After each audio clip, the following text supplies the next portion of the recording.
Hello and welcome to your astrological vibrations for Sunday, September 6th, 2020 by Gaia Blooming.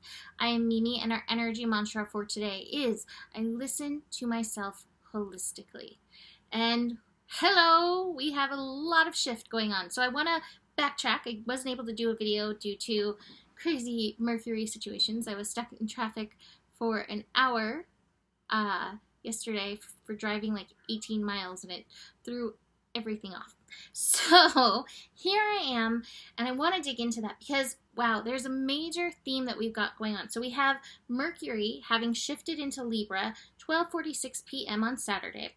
We have Venus about to shift into Leo, 12:21 a.m. on Sunday, and we have the moon in Taurus. And as I look at these three shifts, there is one big word that screams itself out loud to me, and that is the word worth. So both Libra energy and Taurus energy are ruled by Venus, which we have this Venus shift. So there is this through line of this Venus energy, and Venus reminds us of our worth, what we value. It also can be about love, relationships, but that worth and value piece feels so strong in this energy. So I want to start with this Mercury in Libra energy. And again, it feels very interesting to me that we're going to have Mercury in Libra during our Mars retrograde, because Libra is the scales, it's the balance, and it's finding that harmony, balance between the yin and the yang energy. So here we have yang energy in just a few days, ready to get a little introverted, ready to take some yin lessons, even though it's in the sign of Mars. The thing that comes to mind when I think of Mercury in Libra, especially, like I said, during this time with Mars about to go retrograde, and even with a Mercury retrograding back into Libra. It's going to start in Scorpio, but it's going to retrograde back into Libra. There's going to be some strong lessons. And the word that came to mind, or words, was cognitive dissonance. We have Mercury at 0 degrees. Talking is hard. Cognitive dissonance. So we are going to have to find those places in ourselves, basically, where we have that yin and that yang energy, battling it out, not knowing how to work together, not functioning together. Now, again, this may be also in outside energies, which I've talked about a little bit when I did that Mars patron video that I did, Mars retrograde patron video, and I will do when I get to Mars retrograde later this week. But just even that awareness of that within yourself, that the yin and the yang energy, this Mercury in Libra energy, they're trying to find some level of harmony and balance. Basically, what it feels like to me is Venus has been through the retrograde. Venus has been through the ringer this year. Mars, that yang energy, now needs to go through its personal quantum shift, its personal reset, renewal, all of that. And so, it's a really great time to allow the yin energy to lead. That means listening to your intuition, listening to your body, not just always on the go, always on the do. Now, this is very interesting because a large part of how we as humans will value ourselves is what we have to offer. And a lot of that has shifted into, well, what do I have to offer in regards of like a job or money, or what am I producing in the world, even though none of these things actually matter to your actual worth. So the awareness of that is going to be very, very, very important. Whew. And like I said, this Mercury Libra energy, it's going to try to find that balance. It's going to try to find that harmony. But a lot of times the Libra energy is like a pendulum that swings back and forth. So chances are there's going to be a lot of swinging back and forth before you find your ultimate balance and harmony. Now, your is very specific in there because a Libra lesson, a major Libra lesson, I am telling you as somebody with Saturn and Pluto and Jupiter in Libra, as well as my Lilith, Libra energy will try to set the harmony outside of themselves versus finding it within. And that's part of this. Again, finding that harmony between your yin and your yang energies, the feminine and the masculine energies within you. And again, being very real when it comes to the worth stuff that comes up. I feel like there's going to be a lot of work going on.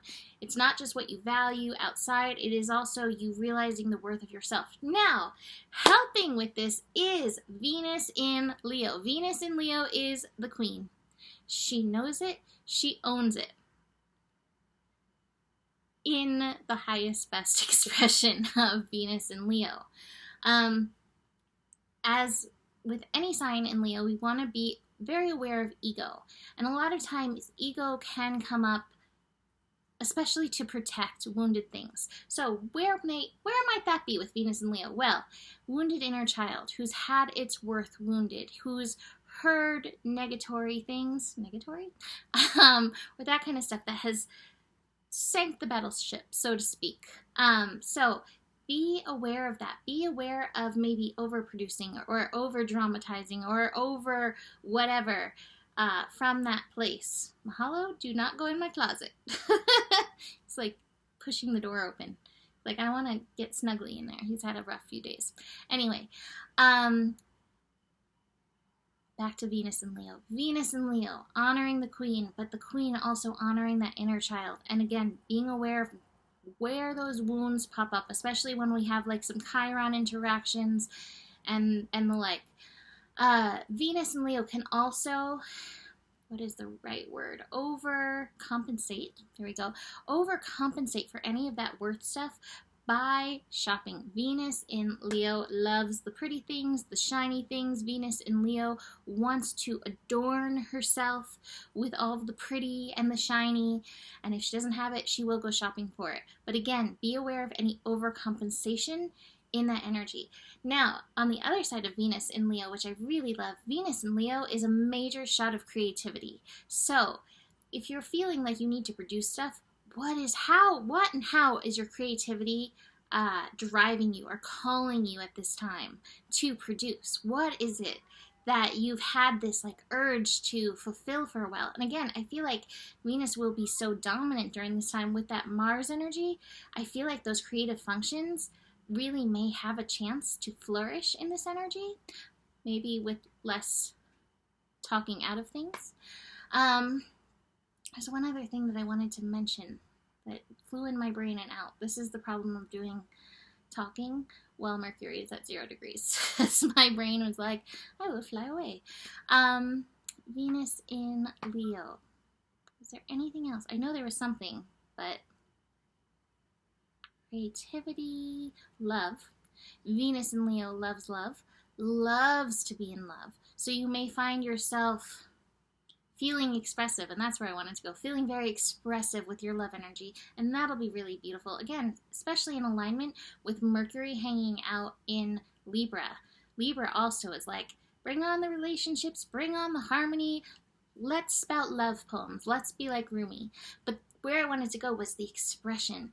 Venus in Leo. So one of the things we've talked about a lot is how Venus energy or yin energy has been suppressed for so long.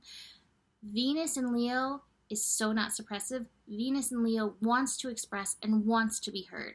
So do listen for what that yin energy wants to say, wants to sing, wants to be heard with. So be aware of that. All right, so then the third piece, moon shifting into Taurus. We will have the moon moving into Taurus at 1:43 a.m. Pacific time. So moon in Taurus, again, aligning us with worth and value energies. And again, I think that's really good with both Mercury in Libra and Venus in Leo energy.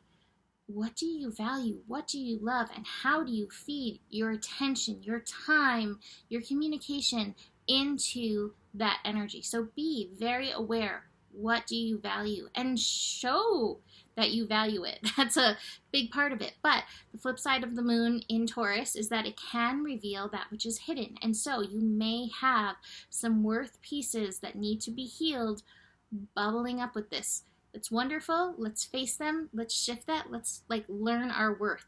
The other thing, just spent some time with the Taurus the last few days, and this Taurus was so I want to say obsessed, but like focused on what am I producing? How am I providing? What am I bringing to the world? Again, your presence is enough. Find that balance. Make sure that you are taking time to enjoy the world. One of my favorite cards is this abundance card, Zorba the Buddha.